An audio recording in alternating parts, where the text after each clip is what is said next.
Hi, I'm Joan Newcomb, and today's morning musings is spiritual evolution. I'm doing a series of daily morning musings, and I'm using posts from my blog, Adventures in Density and Effort, as inspiration. Now, I wrote these a while ago, and the world has completely changed since then. So if I encounter anything that is out of date, I will give you the most recent information. At the end, I will summarize the topic based on all that's going on in the world today. Also, I have some special offers, so stay tuned to the very end to see what they are. Spiritual evolution. This week, I recorded my radio show with Adele McDowell on the topics of suicide and reincarnation. It's a fascinating interview. I highly recommend checking it out. We talked about the higher consciousness aspect of suicide versus society and religious shame that's cast upon it. Years ago, I worked for a church that was somewhere to the left of unity. It was based on first century Christianity with a blend of Eastern and Western mysticism. I went through 5 years of training and was involved with them for 13 years. I remember learning and teaching that this lifetime was like a grade in school. You're accumulating knowledge as you progress. Suicide was considered dropping out and that you'd have to start over again. I no longer believe these things. There is no time or space as spirit, so outside this physical body, everything is happening at once. Spirit is all-knowing. There's no going from less aware to more aware. That's a linear concept. All linear concepts are physically based. We can't comprehend what it's like to have all lifetimes happening at once. There's no shame in suicide. There's no starting over. I've also just realized that there's no exiting early. I previously shared my awareness that this world is like a swimming pool, and when we incarnate physically, it's like our swim time. And I thought of suicide as getting out before swim time is over. But even that is a linear perception. There's no early, there's no late. You're in the pool, you're out of the pool. Each lifetime is the blink of an eye, whether you're 3 when you exit or 103. My point here is that my belief system has evolved since I was a minister for my former church. And one of the challenges for any spiritual organization is allowing for evolution, not creationism versus Darwinism, but for a growing consciousness. We pass on our knowledge through our perceptions, and our perception at any given time is limited. Any spiritual truth that we passed on will have a distortion because it's through our human lens. I remember learning that the Bible is only 10% accurate because it's been edited and distorted over time. You have to read it with your intuition to glean the truth about it. I used to have a really rigid meditation practice. It did not vary for nearly 25 years. There were some good things about the structure, but some unsupportive things as well. It was like dancing, but only using ballet. You're going to look a little odd walking and maintaining perfect ballet moves on the street. Ballet is beautiful. Ballet is great exercise. And sometimes life requires modern jazz and free form. Notice where your belief systems are no longer supporting your growth. Maybe it's time to drop the scaffolding and reach for the stars. And if you have any experiences, questions, or awarenesses, please leave me a comment below because I love to read your comments. And this is as appropriate now as it was then. Does it really need any upgrading? I think the main thing is that things are accelerating and going faster now. And a lot of us are thrown into this new evolution feeling like we're not prepared. And to not gloss over the issue of suicide, but I think the world has softened on suicide as well. There's assisted suicide for people who have terminal diseases, for instance. But if somebody commits suicide because they're at a state of despair and depression, and it's shocking and saddening, and honestly, it really does affect so many people around them and show what a dark place they were, that they couldn't comprehend that. When you get to the other side, you realize they went into the same sea of love that we all do, and they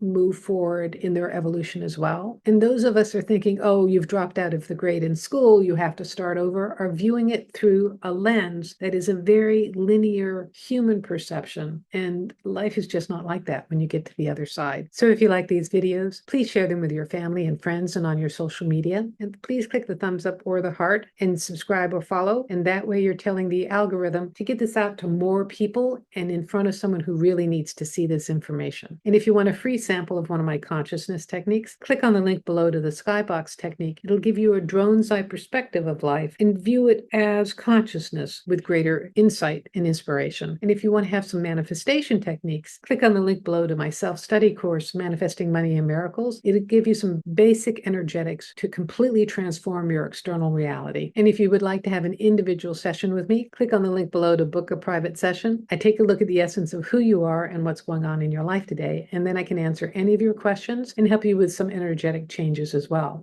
And it's all recorded just for you. And if you want to learn how to do this for yourself, that is, navigate your life as consciousness with the help of some of my consciousness techniques. Manifesting Money and Miracles is a great preparation for my coaching special, where I work with you one-on-one and give you specifically chosen consciousness techniques so that you can transform your life. And you can find out more at my website, joan-newcomb.com, and I'll see you tomorrow in another Morning Musings.